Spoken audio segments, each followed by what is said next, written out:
오늘 우리에게 주시는 하나님 말씀 고린도전서 6장 8절부터 11절까지 말씀입니다. 한 절씩 읽겠습니다. 너희는 불의를 행하고 속이는구나. 그는 너희 형제로다.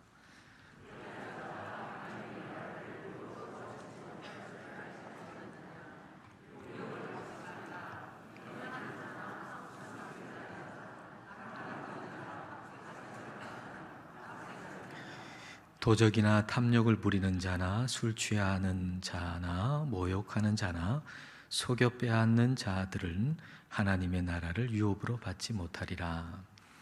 너희 중에 이와 같은 자들이 있더니 주 예수 그리스도의 이름과 우리의 하나님의 성령 안에서 씻음과 거룩함과 의롭다 하심을 받았느니라. 아멘.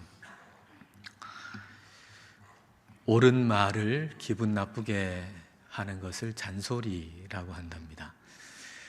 듣는 사람의 입장에서 생각하면 내 기분이 나쁘면 아무리 옳은 소리라도 듣고 싶지 않다라는 말이 되겠죠. 달리 얘기하면 옳은 말보다는 내 기분, 내 감정이 더 중요하다라는 의미가 내포되어 있습니다. 고린도전서는 바울이 고린도 교회 성도들에게 쓴 편지입니다. 그런데 이 고린도전서가, 이 편지가 고린도 교회에 도착해서 이제 사람들이 읽을 때, 그 성도들이 읽을 때, 또는 누군가 낭독하여서 그것을 들을 때, 고린도 교회 성도들은 그 고린도전서의 말씀을 하나님의 말씀으로 들었을까요? 아니면 잔소리로 들었을까요? 고린도전서의 말씀은 분명 옳은 말입니다. 그리고 성령의 감동으로 된 하나님의 말씀입니다.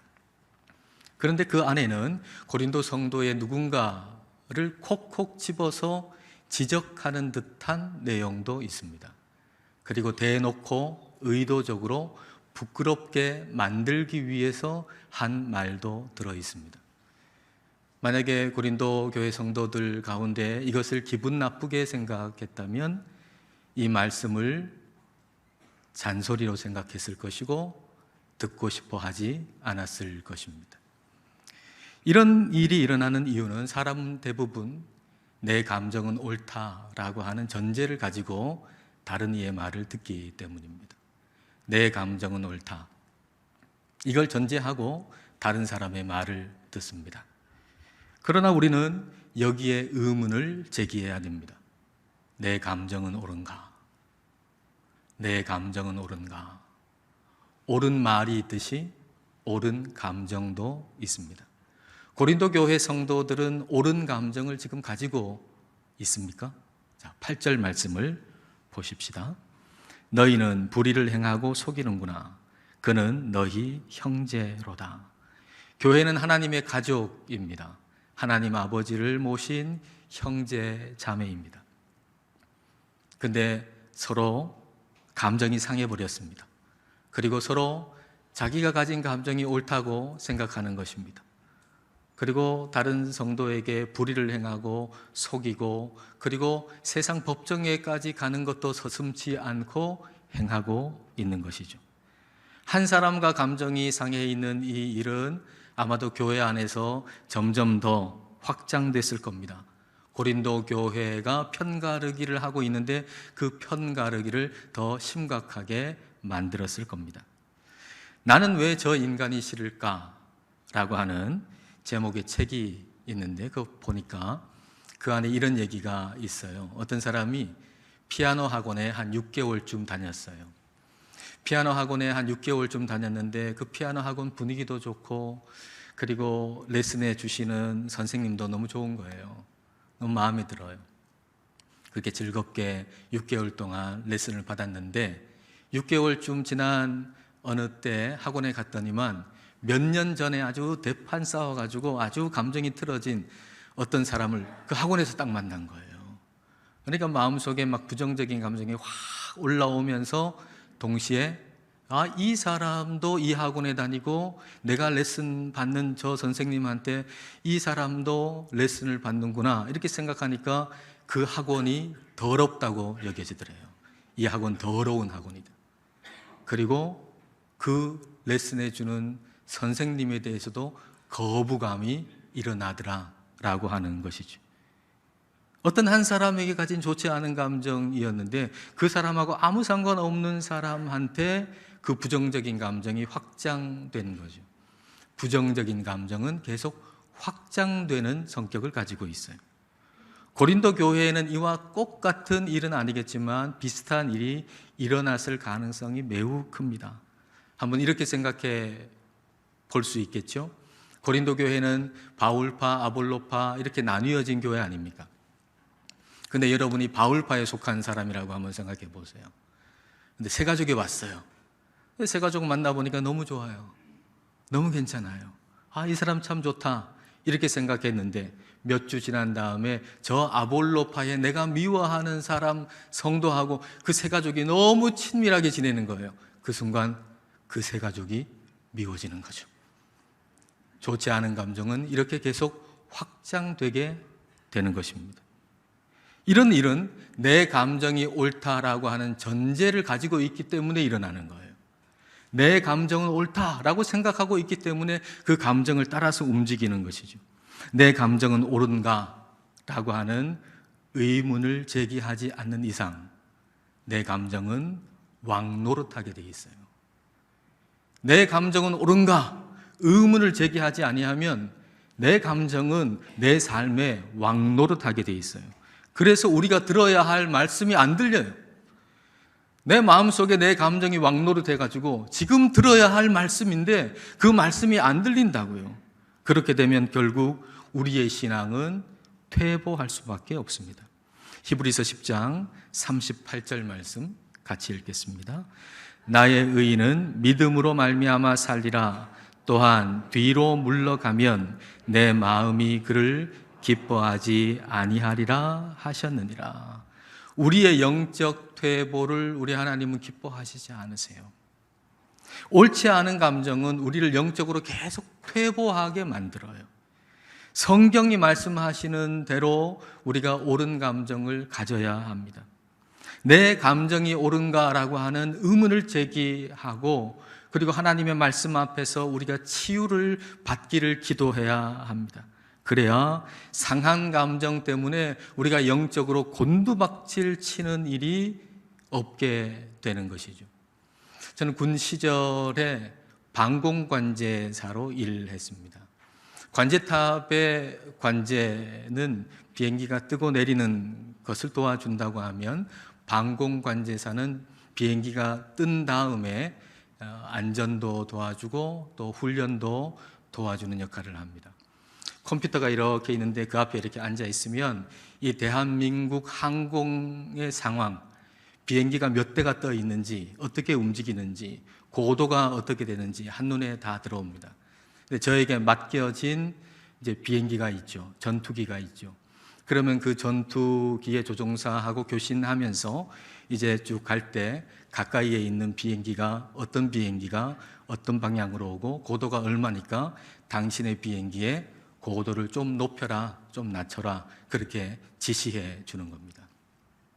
근데 그때 이제 방공관제사를 하면서 알게 된 것이 버티고라고 하는 건데 그건 현기증이라는 의미도 되고요. 이제 비행 착각입니다. 비행 착각. 비행기가 민항기 같은 경우에는 그런 일은 없겠지만 전투기는 기동이 얼마나 심합니까? 움직임이 얼마나 심해요. 그러다 보니까 예를 들어서 바다 위를 갈 때 하늘도 파랗고 바다도 파랗고 그러니까 하늘이 바다 같고 바다가 하늘 같은 비행 착각을 일으킬 때가 있거든요. 그때 중요한 건 계기판이에요. 그때 중요한 것은 관제사가 알려주는 정보예요. 내 느낌으로는 지금 하늘로 올라가고 있어요. 근데 계기판은 지금 고도가 자꾸 떨어지면 지금 내가 내려가고 있는 거예요. 관제사가 지금 당신의 지금 고도가 비행기 고도가 자꾸 내려가니까 위험하다. 빨리 고도를 올려라 라고 얘기하면 내가 생각하기에는 지금 내가 하늘로 올라가고 있는데 관제사가 그렇게 얘기하면 빨리 고쳐야 돼요. 그렇지 아니하면 결국 내가 하늘로 올라가고 있다고 생각했는데 바다로 곤두박질 쳐가지고 비행기가 산산조각 날 수밖에 없는 것이죠. 우리의 감정도 마찬가지입니다. 우리의 감정도 하나님의 관제를 받아야 돼요. 하나님의 말씀의 관제를 받아야 돼요. 내 감정이 옳다는 전제 속에서 감정의 횡포에 놀아나면 안 돼요. 여러분, 우리가 감정의 횡포에 놀아나는 일이 너무 많아요. 하나님의 관제를 받지 아니하고 내가 받는 어떤 감정, 느낌 그대로 그 횡포에 놀아나가지고 우리 인생이 막 뒤죽박죽 되는데, 엉뚱한 길로 가는데 거기에 다 놀아난다고요. 내 감정이 옳은가 의문을 제기해야 돼요. 그리고 하나님의 말씀을 따라서 옳은 감정을 가져야 합니다. 내 감정으로는 저 사람이 너무 미워요, 너무 싫어요, 법정에까지 끌고 가고 싶은 거예요. 너 나한테 명예훼손했다. 그렇게 하고서 막 법정에까지도 끌고 가고 싶어요. 그러나 성경이 형제요 자매라고 말씀하시면 그 말씀에 따라 우리가 우리의 감정을 치유받아야 하는 것이죠. 물론 이게 우리 마음대로 되겠습니까? 우리 힘으로 되겠습니까? 우리 힘으로는 안 됩니다.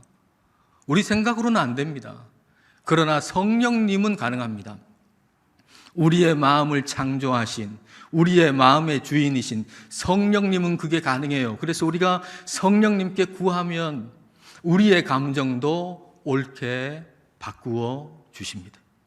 상한 감정이 주님의 말씀에 따라서 고쳐지면, 바꾸어지면 우리 안에 새로운 감정이 생겨요. 그것은 하나님의 나라를 갈망하는 마음이죠. 여러분, 우리가 상한 감정을 가지고서 누군가를 계속 미워하고 있는데 하나님의 나라를 사랑하는 마음이 생길까요? 그런 열정이 생길까요? 불가능합니다. 누군가를 미워하는 마음 가지고서는 절대로 하나님을 사랑할 수 없고 하나님의 나라를 갈망할 수가 없습니다.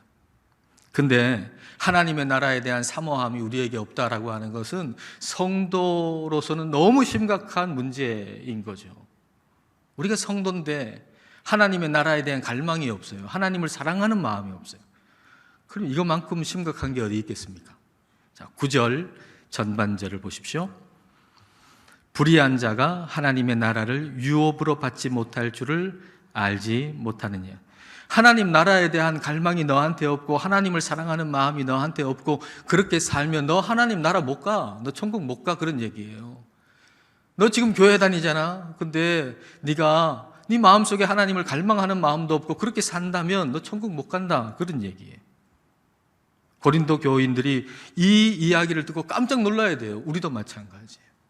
우리가 좀 충격을 받아야 돼요. 우리는 하나님의 나라에 대한 열망을 다시 되찾아야 합니다.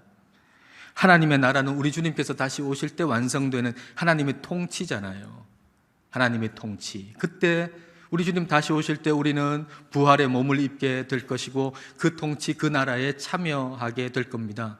그러니까 다시 말하면 하나님을 사모한다, 하나님 나라를 사모한다라고 하는 것은 우리 주님께서 다시 오시기를 갈망한다라는 말이죠. 사도 바울은 하나님 나라를 갈망했어요. 우리 주님 다시 오시기를 갈망했어요. 고린도전서 16장 22절 말씀 우리 같이 읽겠습니다. 만일 누구든지 주를 사랑하지 아니하면 저주를 받을지어다. 우리 주여 오시옵소서. 누구든지 주를 사랑하지 아니하면 어떻게 된다고요? 저주를 받는다 그랬어요. 우리 주님을 향해서 냉랭한 마음을 가지고서 복을 받을 수 있는 사람 없다는 얘기입니다. 우리 하나님을 향해서 냉랭한 마음, 그저 그런 마음 가지고 살아가면서 복을 받을 수 있는 사람은 아무도 없다는 거예요. 그래서 우리는 주님을 향한 열망이 식지 않도록 기도해야 돼요. 내 마음에 주님을 향한 열망이 식지 않도록 우리는 날마다 기도해야 돼요. 그리고 바울이 우리 주여 오시옵소서 그랬잖아요. 우리 주여 오시옵소서, 이걸 원어로 얘기하면 마라나타입니다. 마라나타, 우리 주여 오시옵소서. 그러니까 바울은 마라나타, 우리 주여 오시옵소서, 그렇게 주님 다시 오시기를, 주님 재림하시기를 갈망하고 기다리고 살아간 사람이었던 거죠. 근데 우리에게 하나님 나라가 임하기를 원하는 마음이 있습니까? 우리 주님 다시 오시기를 원하는 갈망이 있습니까? 많이 희미해진 것 같아요. 많이 옅어진 것 같아요. 많이 식어버린 것 같아요. 우리 주님 다시 오시기를 갈망하는 마음이 저와 여러분 마음속에 많이 식어버린 것 같아요. 이런 마음이 없다면, 갈망하는 마음이 없다면 우리는 의문을 제기해야 되죠. 내 감정이 옳은가? 이거 당연하게 여기지 말고, 내 마음이 하나님을 향해서 식어 있다면 이거 당연하게 여기고 살지 말고 내 감정이 옳은가? 우리는 의문을 제기해야 합니다.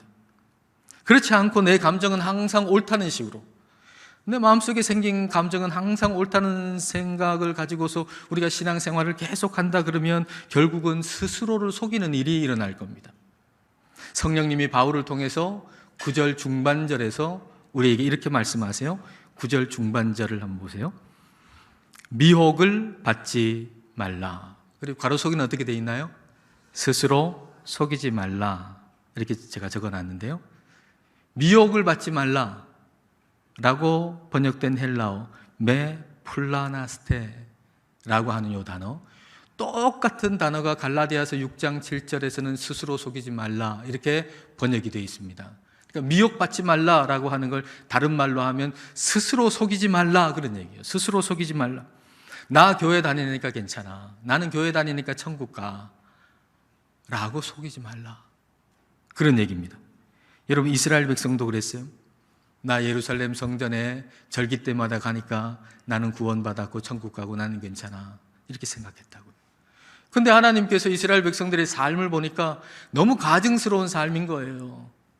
근데도 이스라엘 백성들은 나 예루살렘 성전에 가니까 나는 괜찮아, 나는 구원받았어, 난 천국 가 그렇게 생각하고 있단 말이죠. 그래서 우리 하나님께서 예레미야를 성전에 딱 보내가지고 이렇게 성전 안에 들어가는 사람, 성전 안에 예배하러 들어가는 사람들한테 외치게 하셨어요. 예레미야서 7장 4절입니다. 너희는 이것이 여호와의 성전이라, 여호와의 성전이라, 여호와의 성전이라 하는 거짓말을 믿지 말라. 삶은 제 멋대로 살아가면서 나 성전에 오니까 나 괜찮아 라고 생각하는 자들을 향해서 예레미야가 그 성전 문에 서가지고 이것을 외치게 한 거예요. 우리로 말하자면 오늘 예배 드리려고 애광교회 오고 있는데 애광교회 저 문 앞에서 외치는 거예요.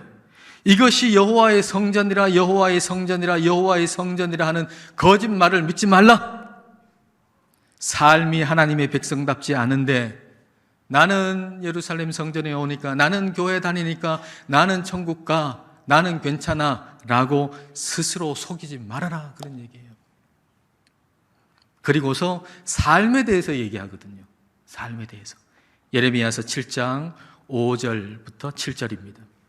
너희가 만일 길과 행위를 참으로 바르게 하여 이웃들 사이에 정의를 행하며 이방인과 고아와 과부를 압제하지 아니하며 무죄한 자의 피를 이곳에서 흘리지 아니하며 다른 신들 뒤를 따라 화를 자초하지 아니하면 내가 너희를 이곳에 살게 하리니 곧 너희 조상에게 영원 무궁토록 준 땅이니라. 하나님의 백성의 삶을 살아라 그런 얘기예요. 하나님을 향한 바른 옳은 감정을 가지고 있으면 그것은 반드시 삶으로 드러난다는 거예요. 불을 계속 떼는데 물이 안 끓을 수 없잖아요. 불이 계속 떼어지는데 물은 끓고 움직이고 그 안에 면을 넣으면 면이 삶아지고 뭔가 움직임이 있잖아요. 하나님을 향한 옳은 감정을 계속 지속적으로 가지고 있으면 그것에 해당하는 삶이 나온다 그런 얘기입니다. 그러니까 하나님의 백성다운 삶이 없다면 하나님을 향한 갈망이 없다는 얘기고 하나님을 향한 옳은 감정이 없다는 얘기입니다. 주님을 향한 옳은 감정 없이 우리가 신앙생활을 한다면 스스로 속일 가능성이 매우 큰 것입니다. 주님의 백성으로 살지 않으면서 난 교회 나오니까 나는 괜찮아 라고 생각하는 스스로 속일 가능성이 크다는 얘기예요. 우리가 스스로를 속이지 않아야 합니다. 9절 하반절부터 10절을 보실까요? 음행하는 자나 우상 숭배하는 자나 간음하는 자나 탐색하는 자나 남색하는 자나, 탐색, 남색 다 동성애에 해당하는 표현인데요. 이런 사람들 하나님 나라를 유업으로 받지 못한다, 하나님 나라 들어가지 못한다라는 거예요. 이들뿐만이 아니에요. 10절 10절을 같이 읽겠습니다. 도적이나 탐욕을 부리는 자나 술 취하는 자나 모욕하는 자나 속여 빼앗는 자들은 하나님의 나라를 유업으로 받지 못하리라. 10절에 나오는 사람들은 하나님보다 더 사랑하는 것이 세상에 있는 사람이에요. 하나님보다 더 사랑하는 것이 있는 사람, 천국 못 간다, 이런 얘기거든요. 도적은 몰래 훔치는 사람, 이 사람 천국 못 간다. 탐욕 부리는 자, 더 많이 얻고자 하는 욕망을 가진 사람, 하나님보다 재물을 더 사랑하는 사람, 탐욕. 저와 여러분한테도 탐욕 있잖아요. 우리가 그 탐욕을 계속 가지고 있으면 우리도 천국 못 간다, 그런 얘기입니다. 이 말씀에 우리가 경고를 받아야 할 거예요. 술 취하는 자도 그렇다는 거죠. 고린도는 방탕한 도시였거든요. 고린도 사람 같다라고 표현하면 그것은 술 취하고 방탕한 삶을 산다라는 표현이 될 만큼 고린도는 술에 취하고 방탕한 도시였는데, 이런 사람들 역시 천국 못 간다. 모욕하는 자, 타인을 폄하하고 깎아내리는 사람인데 이 사람 천국 못 간다. 그리고 속여 빼앗는 자도 안 된다. 그러면 하나님 나라에 누가 들어갑니까? 그러면 하나님 나라에 누가 들어가요? 이 땅에서 하나님을 사랑하는 사람이 하나님 나라에 들어가요. 이 땅에서 하나님을 사랑하지 않은 사람이 어떻게 죽어서 하나님 나라 가겠습니까? 하나님 나라가 어떤 곳입니까? 하나님이 전부인 곳이에요. 하나님밖에 없는 곳이에요. 하나님이 전부가 되신 곳인데, 이 땅에서 하나님보다 더 사랑하는 것이 있는 사람이 천국 가면 뭐라 그러겠어요? 하나님밖에 없네. 이 세상에서 하나님보다 더 좋아하는 게 있었는데 천국 가면은 하나님밖에 없어요. 뭐가 재미있겠어요? 뭐가 즐겁겠어요? 무슨 의미가 있겠어요? 이 세상에서 하나님을 사랑하지 않는 사람이 천국 가면 그 천국이 무슨 의미겠냐고요. 오늘을 하나님의 백성으로 살지 않는데 우리 주님께서 재림하실 때, 다시 오실 때 그 하나님의 통치에 어떻게 참여하겠어요? 그러니까 9절과 10절을 통해서 우리는 경고를 받아야 돼요. 경고를. 그리고 마음을 다시 가다듬어야 돼요. 나는 교회 오니까 괜찮아, 이런 마음이 아니고 경고를 받고 마음을 다시 가다듬어야 합니다. 그러나 오해는 하지 마십시오. 이런 사람들 교회에 오면 안 된다라는 말이 결코 아닙니다. 하나님께서 뭔가 조금만 잘못하시면 하나님은 결코 받아주시지 않는다라는 말이 결코 아닙니다. 하나님은 모든 이들을 다 받아주십니다. 9절과 10절에 기록되어 있는 그런 모든 사람들을 우리 하나님께서는 다 받아주십니다. 한 사람도 내치지 않고 다 받아주십니다. 근데 있는 그대로 다 받아주실 뿐만 아니라 거기서 그치는 게 아니라 변화시켜 주십니다. 11절 말씀을 보십시오. 너희 중에 이와 같은 자들이 있더니 주 예수 그리스도의 이름과 우리 하나님의 성령 안에서 씻음과 거룩함과 의롭다 하심을 받았느니라. 너희 중에 이와 같은 자들이 있었다 그랬어요. 고린도 교회 성도들 가운데 9절과 10절에 기록되어 있는 그런 사람들이 있었다는 거예요. 음행하는 사람들, 성적으로 부도덕한 사람들, 동성애자들, 그리고 탐욕 부리는 사람들, 다른 사람 거 빼앗는 사람들, 이런 사람들이 있었다는 거예요. 그런데 그들이 예수님의 이름과 성령님 안에서 변화되었다는 거죠. 변화되었다. 씻음을 받았어요. 내면의 변화가 생겼다는 거예요. 내면의 변화, 감정의 변화. 예전에 사랑했던 것 이제 더 이상 사랑하지 않아요. 그리고 하나님을 사랑하게 됐어요. 하나님의 나라를 사모하게 됐어요. 교회 안에 형제 자매로 생각하게 됐어요. 그리고 주님 다시 오시기를 갈망하게 됐어요. 그렇게 거룩함을 받고 의롭다함을 받게 되었다는 것입니다. 하나님은 우리를 있는 그대로 받아주세요. 그리고 변화시켜 주세요. 요한복음 8장에 보면 음행하다가 현장에서 잡힌 여인이 있었잖아요. 근데 우리 예수님께서는 그를 그대로 받아주셨어요. 정죄하지 않으셨어요. 그를 그대로 받아주셨어요. 근데 그거로 끝났나요? 그거로 끝나지 않으셨죠. 뭐라고 하셨나요? 이 여인한테 다시는 죄를 범하지 말라. 다시는 죄를 범하지 말라. 우리 주님께서는 우리 모두를 있는 그대로 다 받아주세요. 그렇지 않았다면 저와 여러분들이 어떻게 여기 있겠어요? 우리 하나님께서 너 요거 잘못했지, 요거 잘못했지, 그리고 안 받아주신다 그러면 저와 여러분들이 어떻게 이 자리에 있겠냐고요. 우리 하나님은 있는 그대로 우리 모두를 다 받아주세요. 그러나 우리를 받아주시고 나서 우리 하나님은 우리를 변화시켜 주신다는 겁니다. 하나님은 우리를 그렇게 변화시켜 주시고 변화시켜 주실 것입니다. 그러므로 이 은혜를 우리가 기억하고 옛날로 돌아가서는 안 됩니다. 이제 주일에 예배하기 시작했다면 예배하지 않는 대로 돌아가서는 안 돼요. 여러분께서 이제는 주일에 예배하는 자리에 와서 예배를 드리잖아요. 그러면 이제는 예배 드리지 않았던 옛날로 돌아가시면 안 돼요. 여러분 마음의 변화를 받았다면 이제는 변화받기 이전으로 돌아가서는 안 돼요. 언젠가 하얼빈에 있는 교회에 가서 예배를 드리고, 그리고 이제 어떤 성도에게 물어봤어요. 어떻게 당신 예수님 믿게 됐냐? 그랬더니 이 성도가 하는 말이, 남편이 외국에 갔는데 돌아오질 않는 거예요. 그 당시만 해도 뭐 연락할 길이 뭐가 있겠습니까? 근데 외국에 갔는데 돌아오질 않는 거예요. 그래서 아주 마음에 불안해서 점집을 갔답니다. 점집에 가가지고 우리 남편 언제 돌아오느냐라고 물으니까 그 점치는 사람이 당신 교회 가면 돌아온다 그러더래요. 그래서 이제 점집에서 그렇게 얘기하니까 이 사람이 그 얘기를 듣고 교회를 왔어요. 교회를 나온 게 10월 달이었는데 그해 12월 23일에 그 남편이 돌아온 거예요. 그래서 제가 그 얘기를 듣고 이제 당신 점집에 다시는 가지 마십시오 이렇게 얘기했더니 그분이 이제 나는 예수님을 믿으니까 점집에 가지 않습니다 그렇게 얘기하더라고요. 하나님이 너 점집 다녀? 안 돼 너 이렇게 하시는 분은 아니에요. 점집을 다니는데 그 점집을 통해서라도 하나님의 품 안에 들어오게 하시는 분이 우리 하나님이세요. 우리 하나님은 너 동성애 자지 안 돼 라고 하시지 않아요.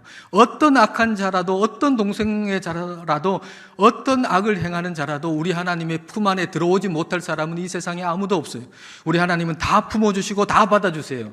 그러나 받아주시는 거로 끝내는 게 아니고 반드시 변화되게 해주신다라고 하는 거예요. 그러므로 이전으로 돌아가지 말라는 거죠. 우리 하나님 품 안에 와서 이제 변화되었다면 이제 다시는 옛날로 돌아가지 않아야 한다는 거예요. 기도해도 안 되는데 점이나 한번 볼까? 그런 분 있을 것 같아요. 신앙생활 하고 있는데 너무 재미없어. 예배 드려도 재미없고 신앙생활이 너무 재미없어요. 그래서 이 교회 다니는 거 이제 때려치우고 이제 옛날로 그냥 편안하게 세상 생활 할까? 이렇게 생각하는 분이 있을 거예요. 세상을 향해서 여러분의 감정이 끌어오를 때 그때 그 감정의 횡포를 따라서 움직이지 말고 의문을 제기해야 돼요. 내 감정은 옳은가? 하나님을 향해서 여러분 마음이 자꾸 식으면, 하나님의 말씀에 대해서, 성경에 대해서 여러분 마음이 자꾸 식으면 여러분 의문을 제기해야 돼요. 내 감정은 옳은가? 그리고 하나님의 말씀을 따라서 옳은 감정으로 가져야 돼요. 옳은 감정을 가지기를 기도해야 돼요. 그렇게 우리가 옳지 않은 감정으로 자꾸 영적으로 퇴보하지 말고 옳은 감정을 가지고서 영적으로 날마다 진보하시는, 전진해 나가시는 우리 모두가 되시기를 축복합니다. 기도하겠습니다.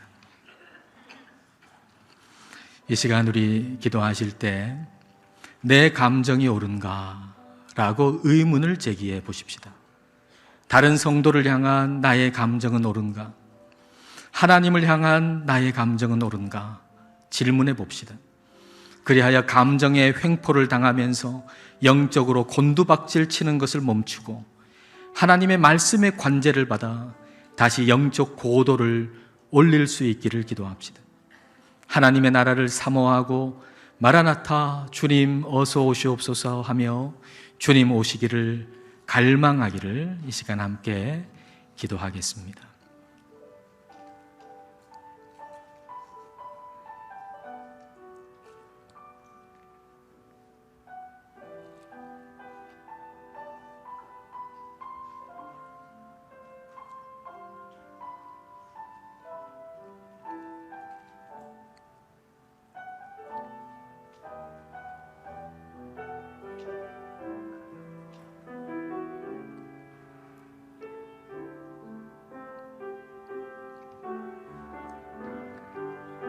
하나님 아버지, 우리들에게 항상 진리의 말씀을 주셔서 우리를 옳은 길로 인도하여 주심을 감사드립니다.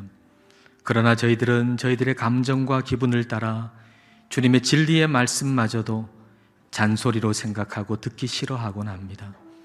성령님, 오늘 말씀을 통해서 내 감정이 옳은가라고 문제를 제기할 수 있게 하심을 감사드립니다. 다른 사람에게 가지는 내 감정이 옳은가를 질문하고 하나님을 향해서 가지는 내 감정이 옳은가를 질문하여 하나님의 말씀을 따라서 감정이 치유되고 옳은 감정을 가지게 하옵소서. 그리하여 하나님의 나라를 사모하게 하시고 마라나타 주님 어서 오시옵소서 기도하며 주님 오시기를 갈망하게 하옵소서. 주님께서 우리를 있는 그대로 받아주셨고 거룩하게 변화되게 하셨사오니 세상을 향해 끓어오르는 잘못된 감정으로 인해서 퇴보하지 않게 하시고 말씀을 따르는 옳은 감정으로 항상 영적으로 전진하게 하옵소서. 예수님 이름으로 기도드립니다. 아멘.